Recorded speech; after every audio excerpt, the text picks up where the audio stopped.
ఓం మహాగణాధిపతయే నమః. ఓం గురుభ్యో నమః. ఓం శ్రీమాత్రే నమః. పరమేశ్వర స్వరూపమైనటువంటి జ్యోతిష, వాస్తు మరియు ఇతర అనేకమైనటువంటి శాస్త్రములను మనకు అందించినటువంటి మహర్షులకి నమస్కారం. హయగ్రీవ హయగ్రీవ హయగ్రీవేతి యో వదేత్ తస్య నిస్సరతే వాణి జనుగన్యా ప్రవాహవత్. అరుణాం కరుణాతరంగితాక్షీం ధృతపాశాంకుశపుష్పబాణచాపాం అనిమాదిభిరావృతాం మయూకైః అహమిత్యేవ విభావయే భవానీం. శ్రీమాత్రే నమః. ప్రేక్షకులకి లలితాంబిక అమ్మవారి అనుగ్రహం పరిపూర్ణంగా కలగాలని మనస్ఫూర్తి కోరుకుంటూ, మనకి సూర్యగ్రహణము 2వ తేదీ అమావాస్య నాడు. చాలామందికి సందేహం ఏంటంటే అసలు మనకు ఉందా లేదా అని అడుగుతున్నారు. మనకి ఇండియాలో లేదు, ఇది గుర్తుపెట్టుకోండి. దీని గురించి ఏమీ భయపడాల్సిన పని లేదు. దీని టైమింగ్స్ వచ్చేసి రాత్రి 9:15 నుంచి 3 గంటల ప్రాంతం వరకు ఉంది. అంటే మనకి రాత్రిపూట సూర్యగ్రహణం వస్తే మనకు లేదు, అర్థం చేసుకోండి. గ్రహణం అనగానే భయపడకండి. మహర్షి చెప్పినటువంటి కాన్సెప్ట్ ఏంటంటే, గ్రహణం అంటే భయపడడానికి కాదు, గ్రహణం జపం చేసుకునే సమయం. మన పాపకర్మలు తగ్గించుకోవడానికి, మనం పుణ్యం పెంచుకోవడానికి, దేవతా అనుగ్రహం పొందడానికి సమయం అని అర్థం చేసుకోండి. మరి ఎక్కడుందండి? అమెరికన్ కంట్రీస్ సైడ్ ఉంది సూర్యగ్రహణం, గుర్తుపెట్టుకోండి. మనం గతంలో చెప్పినట్టుగా చంద్రగ్రహణ ప్రభావం అనేటువంటిది బయట కంట్రీస్లో విపరీతమైనటువంటి వర్షాలు వస్తాయని చెప్పుకున్నాం. అదేవిధంగా మనకు అక్కడ కనబడుతుంది. చైనా కావచ్చు, అమెరికా కావచ్చు, విపరీతమైన గాలులు వస్తూ ఉన్నాయి.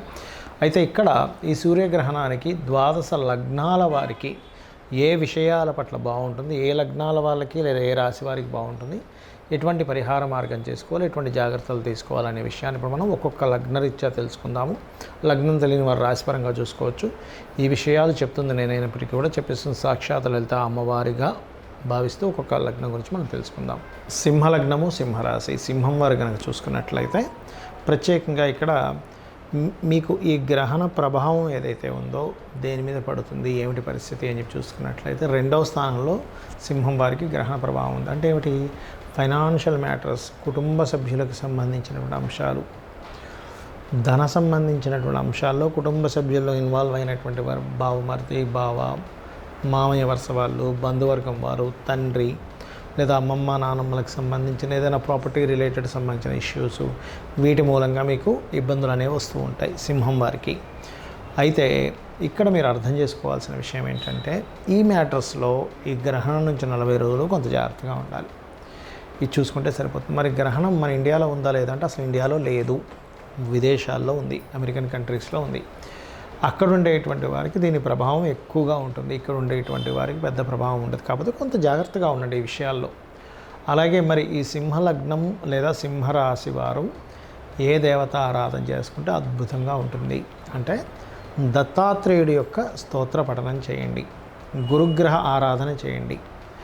అందులో ముఖ్యంగా ఒక దర్భ తీసుకొని దర్భని పెడుతూ గణపతి ఆరాధన చేయండి. దానివల్ల ఆగిపోయిన డబ్బులు కూడా వస్తాయి ఈ గ్రహణ సమయంలో కనుక చేస్తాయి. కొంతమంది చూడండి, నా మనీ అక్కడ స్ట్రక్ అయిందండి, ఇంకా రావట్లేదండి అంటూ ఉంటారు.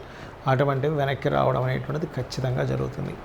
అలాగే మరొక విషయం ఏంటంటే, ఇక్కడ జయ గురుదత్త, శ్రీ గురుదత్త అనేటువంటి నామస్మరణ, లేదా దిగంబర శ్రీ పాదవల్లభ దిగంబర అనేటువంటి నామస్మరణ, పసుపు తీసుకొని, లేకపోతే కొంతమంది పసుపు కొమ్ము చేత్తో పట్టుకొని చేస్తూ ఉంటారు. మీకు గురుబలం తక్కువగా ఉందండి అని అనుకునేటువంటి వారు పసుపు కొమ్ము చేత్తో పట్టుకొని చేయండి, ఇంకా చక్కటి ఫలితాలు వస్తాయి. అదేవిధంగా ఇక్కడ ఈ అష్టమ స్థానంలో మీకు చంద్రగ్రహణం జరిగింది ఒక 2 వారాల క్రితము. ఇప్పుడు సూర్యగ్రహణం జరుగుతుంది. చంద్రగ్రహణం అష్టమంలో జరిగినంత మాత్రాన పెద్ద ఇబ్బంది ఉండదు, కానీ సూర్యగ్రహణ ప్రభావం మాత్రం కుటుంబ సభ్యుల మీద చూపిస్తూ ఉంటుంది. కాబట్టి ఈ సమయంలో కొంతమంది ఏం చేస్తారంటే, తూర్పు భాగంలో కొంత దోషం ఉంటుంది. అంటే ఏంటి? తూర్పు భాగంలో పెట్టకూడని వస్తువులు పెట్టడం, అంటే ఆ గ్రహణము దాని ప్రభావం చూపిస్తూ ఉంటుంది. కాబట్టి ఈ విషయాల్లో కూడా కొంత జాగ్రత్తగా ఉంటూ దత్తాత్రేయుడి యొక్క ఆరాధన చేయండి. మీకు వీడియో ఎండింగ్లో ఎటువంటి దానాలు ఇవ్వాలో కూడా చెప్తాను. అది వీడియో ఎండింగ్ వరకు వినండి, మీకు ఏ దానాలు ఇవ్వాలి, ఏం చేసుకోవాలో కూడా తెలుస్తుంది. గ్రహణం తర్వాత గ్రహణ దోషం ఉన్నటువంటి వారు ఏ దానాలు ఇవ్వాలి గుర్తుపెట్టుకోండి.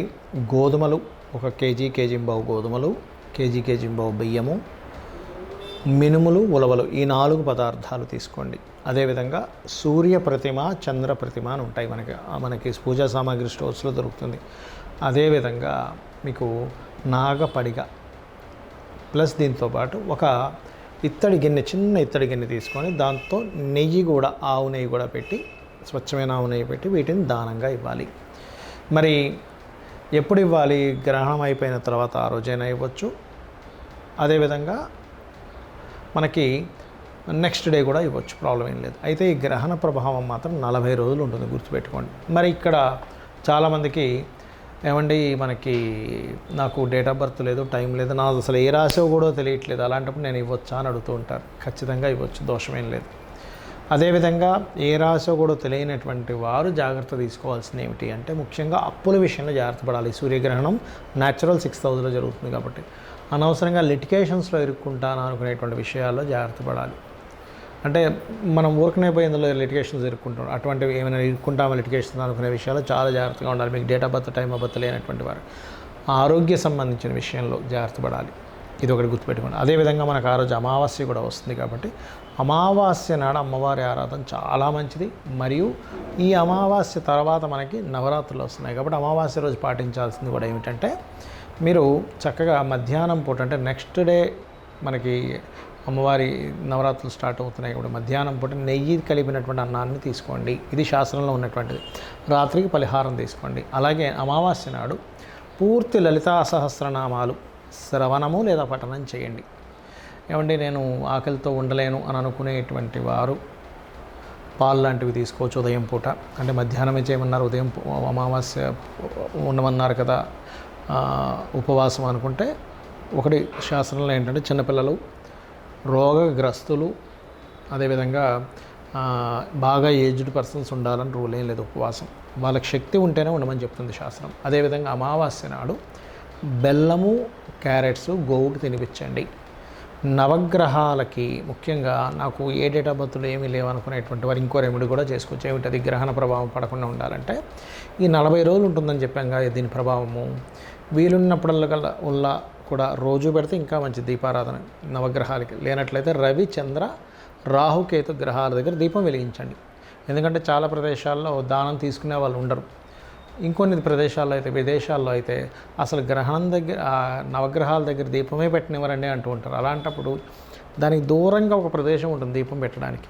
అక్కడ మీరు ఇది రవికి, ఇది చంద్రగ్రహానికి, ఇది రాహుకి, ఇది కేతువుకి అని కూడా పెట్టవచ్చు దీపం, గుర్తుపెట్టుకోండి. ఇలా చేసినా సరే దోషం పోతుంది. అలా కాదు, పేదవాళ్ళు ఉంటారు ఎవరైనా, వాళ్ళకి ఏదైనా సరే భోజనం, గ్రహణ దోషం పోవాలనే సంకల్పం చేసుకుని భోజనం వాళ్ళకి తినిపిస్తే కూడా ఆ దోష ప్రభావం పోతుంది. అంటే ఇక్కడ మీరు పుణ్యం సంపాదించుకున్నారు, ఈ పుణ్యం వెళ్ళి అక్కడ దోషాన్ని తగ్గిస్తుంది. ఒకళ్ళ ఆకలి తీర్చినందుకు ఇలా చేయండి. అదేవిధంగా ఇక్కడ ఏంటంటే గ్రహణ సమయంలో చాలామంది ఏంటంటే, ఏమండి ప్రెగ్నెన్సీతో ఉండేటువంటి లేడీస్ ఇక్కడ మనం ఉండాలంటే ఇండియాలో ఏమీ ఉండక్కర్లేదు. ఎందుకంటే ఇండియాలో రాదు ఈ గ్రహణం. బయట దేశాల్లో ఉండేటువంటి ప్రెగ్నెన్సీ లేడీస్ మాత్రం జాగ్రత్తగా ఉండాలి. అందులో ప్రధానంగా సూర్యగ్రహణం ఇక్కడ జరుగుతుంది కాబట్టి ఎవరెవరు ఎక్కువగా జాగ్రత్తగా ఉండాలి? వృషభ లగ్నం వారు లేదా వృషభ రాశి వారు మెయిన్గా జాగ్రత్తగా ఉండాలి, లేదా కన్యవారు. ఎందుకంటే కన్యలో గ్రహణం జరుగుతుంది కాబట్టి కన్యవారికి ఎక్కువ ప్రభావం ఉంటుంది. కన్యకి, వృషభానికి, మకరానికి ఎక్కువ ప్రభావం ఉంటుంది. ఇంకొంచెం ప్రభావం సింహానికి, తులకి ఉంటుంది. కానీ మంచి మాత్రం మేషలగ్నానికి ఉంటుంది, మంచి కర్కాటకానికి ఉంటుంది, వృశ్చికానికి, ధనస్సుకి మంచి ప్రభావం ఉంటుంది సూర్యగ్రహణం. కాబట్టి ఇవి చెయ్యండి ఖచ్చితంగా. మీకున్నటువంటి ఇంకోటి ఏంటంటే, గ్రహణము అనగానే మహర్షి మనకు చెప్పిన కాన్సెప్ట్ ఏంటంటే, ఇది ఒక యోగం. ఇది ఒక యోగంగా అనుకుని ఆ సమయంలో జపం చేయండి. మీకు బీజాక్షరాలు ఉంటే బీజాక్షరాలు, లలితా సహస్రనామాలు, విష్ణు సహస్రనామాలు, లేదా ఓం నమో నారాయణ, లేనట్లయితే ఓం శ్రీమాత్రే నమః, ఆ రకంగా చేసుకోవచ్చు. మనం లలితా సహస్రనామాలు చాలా నామాన్ని చెప్పాము, దేనికి ఏది పనికి వస్తుందో అవైనా చేసుకోవచ్చు. శ్రీమాత్రే నమః.